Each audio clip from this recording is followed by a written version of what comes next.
Dito sa Papa Dudut Stories, ikaw ay hindi nag-iisa.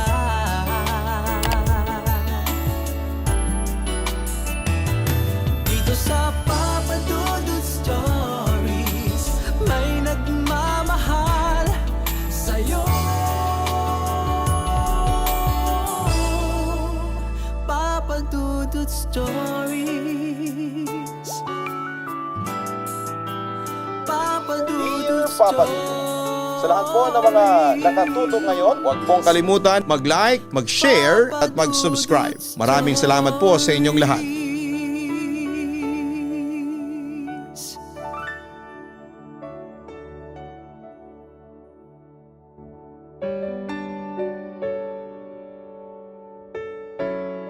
Dear Papa Dudut, magandang gabi sa inyong lahat. Ako po si Zanica, 24 years old, taga Project 6, Quezon City, at isang nursing student.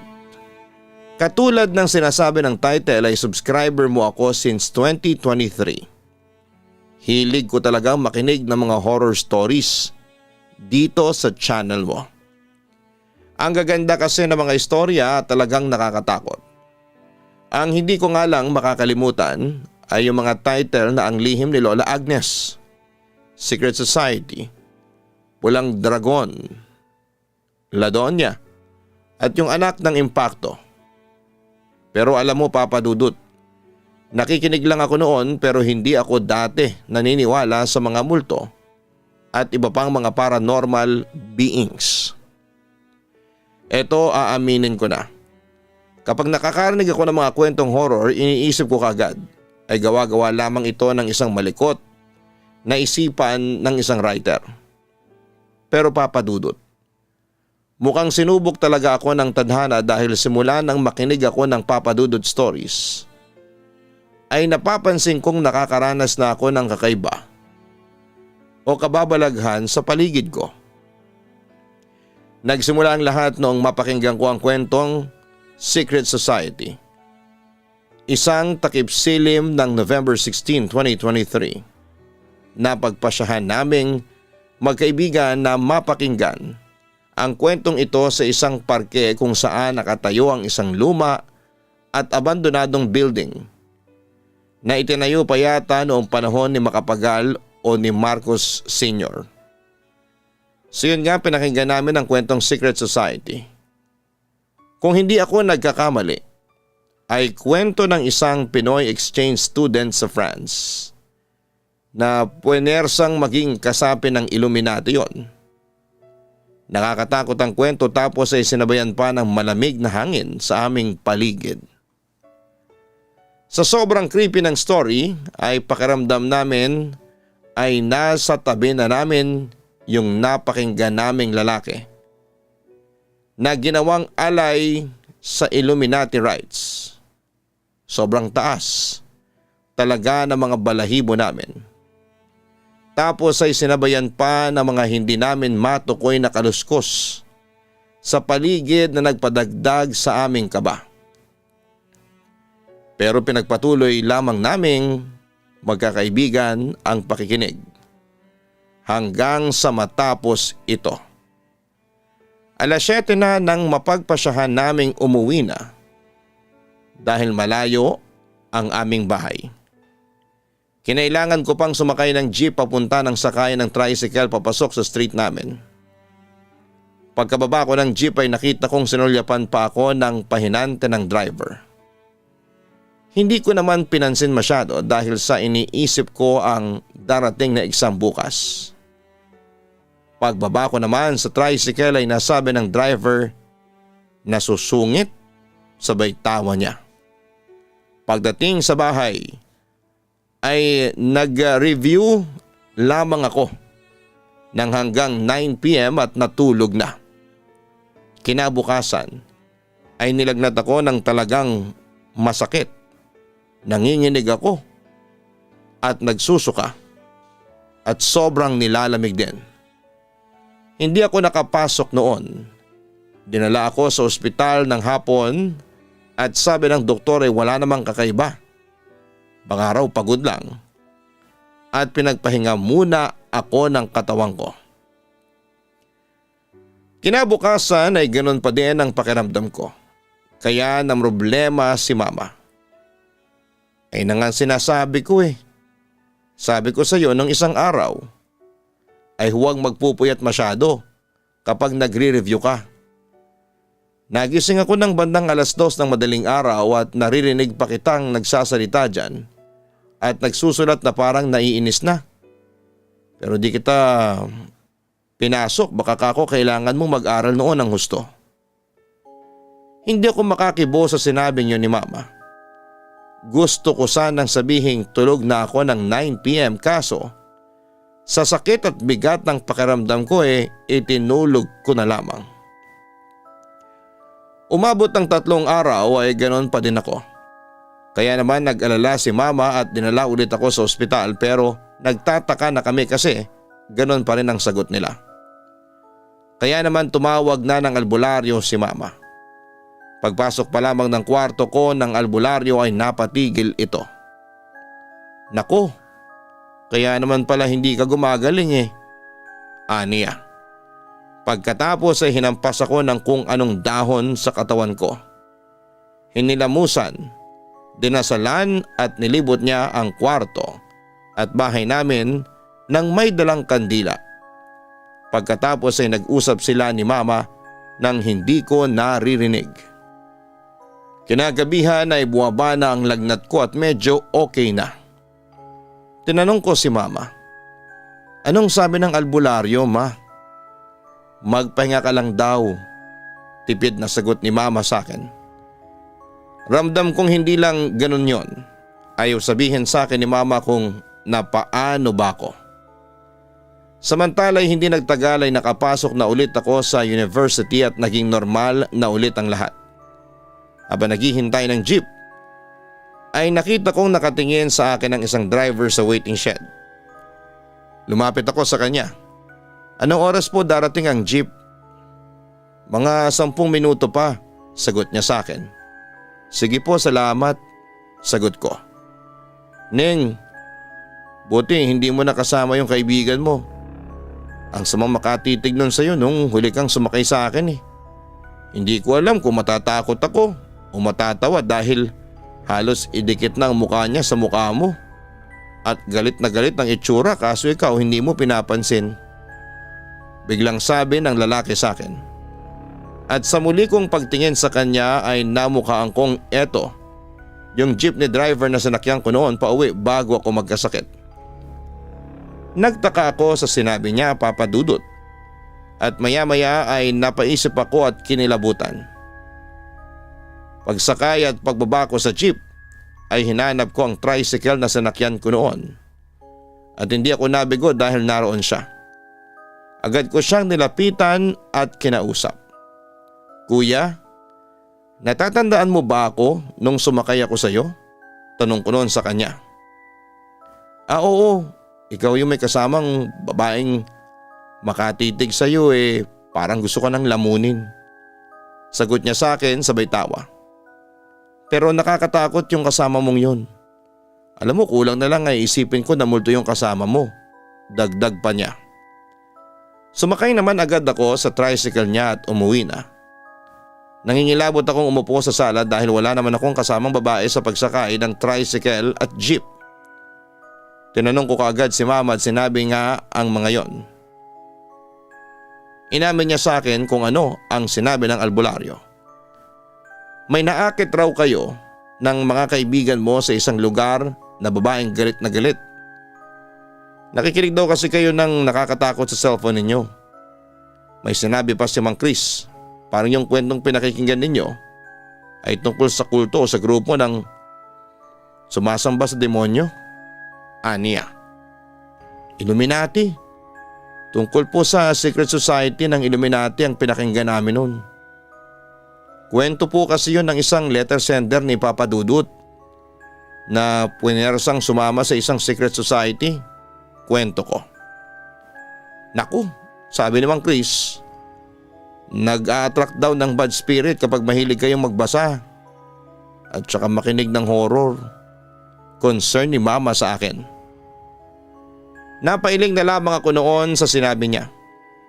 Ma, hindi po totoo yun. Karamihan naman sa mga horror stories ay katang-isip lang ng writer. Sabi ko na lamang sa kanya. Pilit kong pinapakalma ang sarili ko. Pero deep inside ay kinilabutan na ako noong mga sandaling yon. Basta iwasan mo na mga horror stories ha, sabi ni Mang Chris. Ikaw raw ang napili ng masamang espiritu kasi sa inyo ng mga kaibigan mo ay ikaw daw ang pinakamatatakutin at mahina.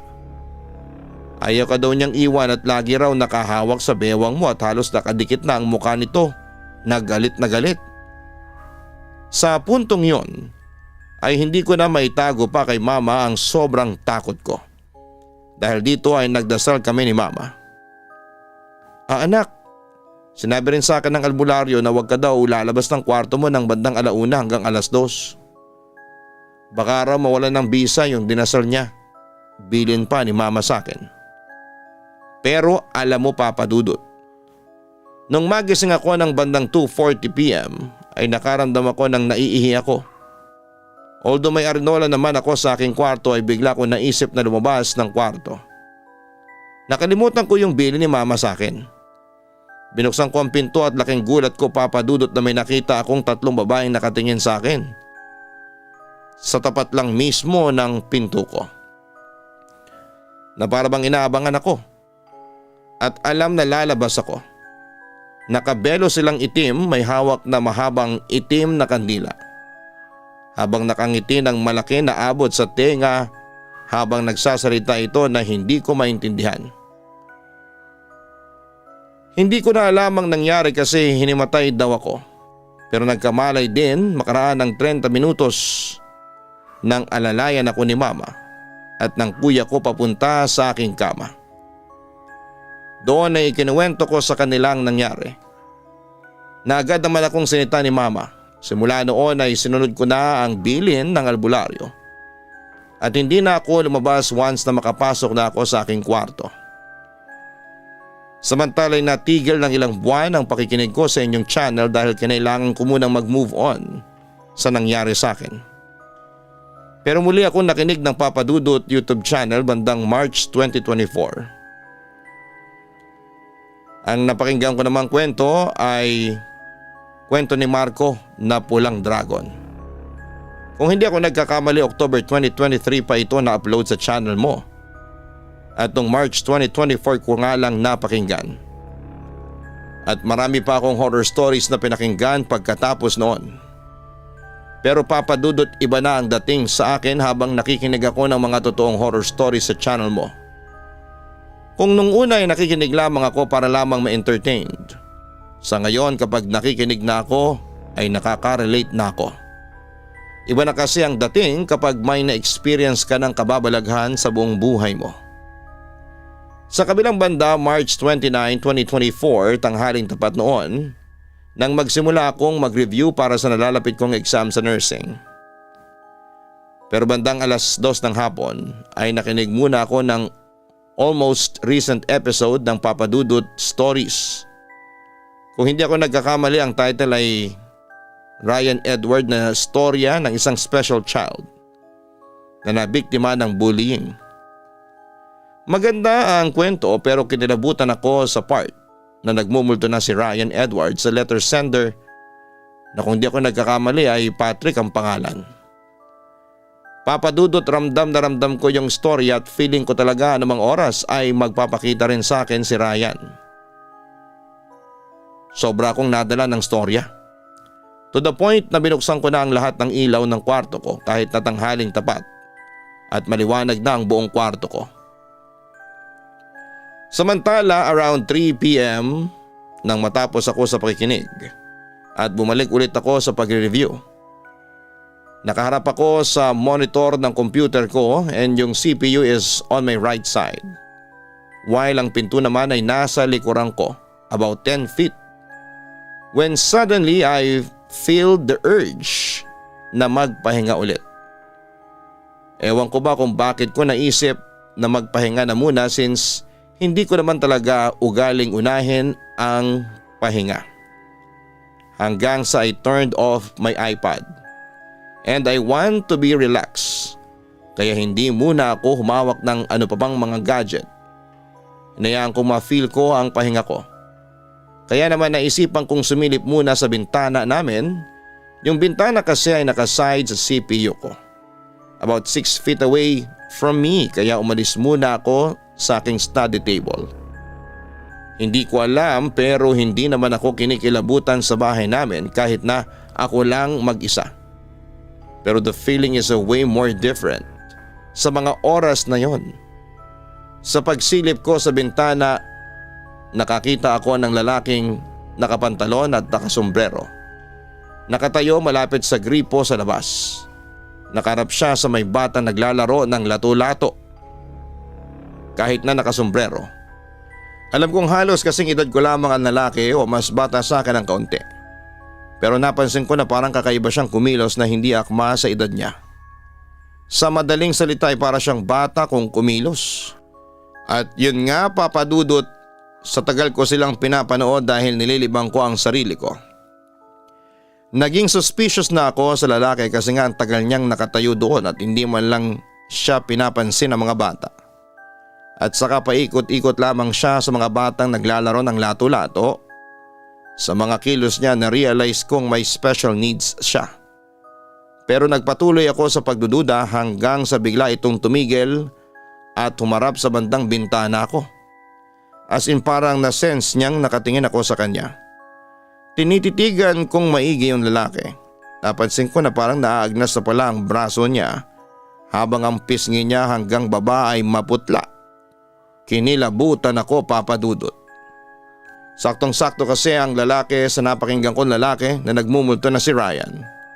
Pwede kaya nagpakita sa akin yung multo sa napakinggan kong storya? Papadudot, tinatanggi ko sa aking sarili na si Ryan Edward ang nakita kong multo. O baka naman hindi yun multo at nagkamali lamang ako ng hinala. Yung mga braso niya baka hindi naman talaga naagnas at sa halip ay may sakit lang siya sa balat. Sa kabilang banda ay hindi kumilos ang lalaki at nanatili lamang ito nakatayo sa malayo pero nakaharap sa bintana ko. Tapos ay hindi na ako sumilip at sa halip ay pilit ko na lamang siyang kinakalimutan. Kailangan kong mag-review at ayoko makaapekto yon sa aking grado sa nursing. After a few hours around 8:30 p.m, syempre ay nakalimutan ko na siya. I decided to take a break ulit kasi mahigit 3 oras na naman ang lumipas. Since nung huli kong pahinga and medyo okay na ako noon sa performance ko since matatapos ko na ang buong transcription na ginawa ko. This is the start na sobrang kinilabutan na ako papadudot. Nung sumilip ulit ako sa bintana ay nakita ko yung lalaki na nakatayo pa rin. Doon ako kinilabutan na bakit ganon. Simula nung humarap siya sa bintana ng kwarto ko ay hindi man lang siya gumalaw o umimik kahit na isang beses. Kaya ang ginawa ko ay pinagmasdan ko talaga siya ng matagal at gusto kong i-analyze ang itsura niya. But I cannot tell specific details kasi dahil nga medyo malayo siya sa spot ko at nakayuko lang siya at may cap pa. Hindi na nawala yung kilabot ko after this incident. Nagtuloy-tuloy siya until 10 p.m. na. Kasi every time na sinisilip ko ay hindi siya umaalis doon hanggang sa kinuwento ko na yon sa mama ko. Na nasa kusina lang noon at naghahanda ng hapunan. Pilit niya akong pinapakalma noon. This is the time when things got into worse. Around 11:30 p.m. nagpaalam na ako sa family ko na mauna nang umakyat papunta sa kwarto. Kasi nga matutulog na ako dahil ang plan ay magre-review pa ako bukas. At pagod na yung utak ko and of course, yung incident na nangyari kaya we decided to take a break na at i-continue na lamang bukas. When suddenly mismong pagbukas ko ng laptop biglang dumaan sa periphery ko. Sabay hulog ng ballpen ko. Wala akong choice noon kundi damputin yon kahit halos sumabog na ang ulo ko sa takot. Dahil sa kilabot na nararamdaman ko. When suddenly pagpulot ko ng ballpen ko ay biglang nakita ko yung paa ng isang lalaki. Natatandaan ko yung suot nitong sapatos kasi ito rin yung suot ng lalaking nasa labas. Siyempre, Papa Dudut. Nabigla ako upon realizing na nasa loob na ng kwarto ko yung kinakatakutan kong lalaki. At hindi natatapos doon. Umakbang pa siya ng isang beses papunta sa may CPU ko kung saan I don't have any clear vision. Kaya nataranta ako at bigla akong lumabas ng kwarto ko. I was confused kung bakit nangyari sa akin yon. Ang ginawa ko na lamang ay makinig ng mga horror stories kanina habang nagpapahinga. Hindi ko talaga sure kung sino yung lalaki pero yung description niya talaga ay tugmang-tugma sa multo ni Ryan Edward doon sa story ni Patrick. Nagdasal ako ng gabing yon. Sabi naman sa akin ng mga kapatid ko, baka na-overan lang ako sa pag-review kaya parang nag-hallucinate na ako. Yes, naniniwala ko noon na baka hallucination lamang yon kasi imposible talagang magparamdam o magpakita sa akin ng isang multong narinig ko lang sa YouTube. At saka nung kinalaman ni Ryan sa buhay ko para magparamdam siya. Wala namang kaming connection sa isa't isa. Kaya after ng exams namin ay nagpa-check up ako sa psychiatrist. Sinamahan ako noon ni Mama, wala akong pakialam kahit na maging impression pa nila sa akin ay baliw. Bilang future nurse ay mahalaga sa akin ang mental health ko. Kaya hindi ako nahihiyang magpakonsulta. Sa awa naman ng Diyos ay wala namang naging problema, Papa Dudut. Walang schizophrenia o kung anong sakit sa pag-iisip. Dala lang talaga ng pagod kaya nag-hallucinate ako. Pero kahit na hallucination lamang yon ay nakakatakot pa rin kaya kinonsider ko pa rin itong kababalaghan. Sa ngayon, Papa Dudut, ay patuloy pa rin po ako sa pakikinig sa inyong programa. Hilig ko pa rin po ang mga horror stories maging drama. At eto nga umaasa ako na isang gabi ang kwento ko namang ito ang mapakinggan sa inyong channel. Sana'y makarating ito sa himpilan ninyo at mabasa. Hanggang dito na lamang po, Papa Dudut, muling maraming salamat at isang magandang gabi sa inyong lahat. Lubos na gumagalang, Zanika. Maraming salamat, Zanika, sa pagbabahagi mo ng iyong kwento sa amin sa Papa Dudut YouTube channel. Well, bilang isa kang nursing student, scientifically speaking ay hindi talaga nag-i-exist ang mga multo at iba pang mga paranormal beings. Kapag nagtanong ka sa mga psychiatrist, sasabihin nila, ang na-experience mo ay isang klase ng hallucination. At kapag hindi ka sure kung hallucination lang ba ito o totoong multo, ang iyong nakikita ay magandang ideya na magpa-appointment sa isang psychiatrist para masabi mo sa kanila ang nangyari at matulungan kanilang ayusin ito. May ilang kondisyon na may kasamang mga halusinasyon at lahat ng ito ay nangangailangan ng atensyong medikal para maiwasan na lumala pa ito. Samantala, hindi naman natin dinidismiss ang possibility na baka nga totoo talagang may multo. Pero ayon sa mga eksperto sa pag-iisip ay may mga sakit din na nagdudulot sa isang tao na makakita ng mga tao o bagay na hindi naman totoo. Kailangang dalhin ito sa doktor upang matignan at mabigyan ng gamutan upang matigil ang visual hallucinations. Kung makakaranas ng visual hallucinations, maaaring pumunta sa doktor upang malaman kung may medical cause ba ang iyong nararamdaman. Hanapin po ang Kaistorya YouTube channel at mag-subscribe. Ganon din ang Gian Gianna Vlogs. Maraming salamat po sa inyong lahat.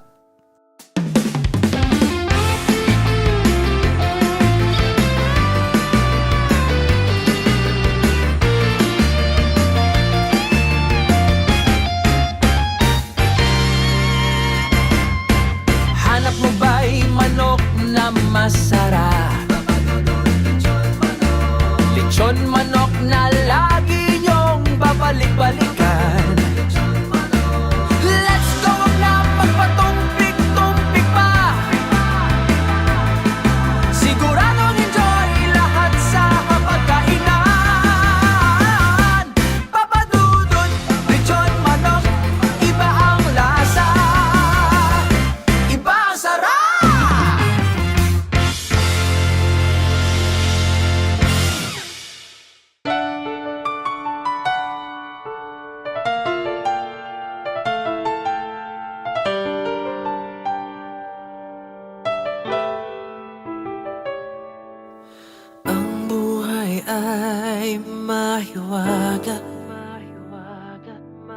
Laging may lungkot at saya sa Papa Dudut Stories. Laging may karamay ka.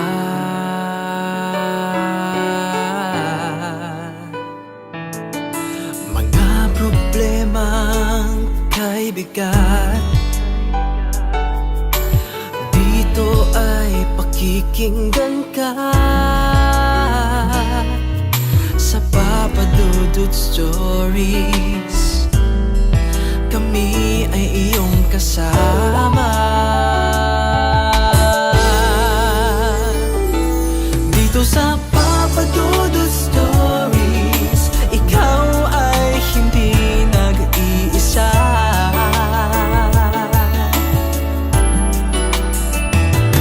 Dito sa Papa Dudut Stories, may nagmamahal sa'yo.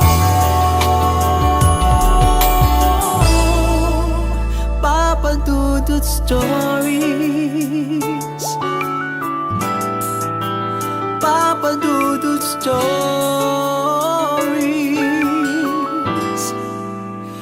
Papa Dudut Stories.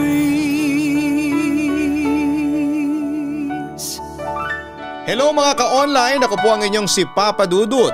Huwag kalimutan na mag-like, mag-share at mag-subscribe. Pindutin ang notification bell para mas maraming video ang mapanood ninyo. Maraming salamat po sa inyong walang sawang pagtitiwala.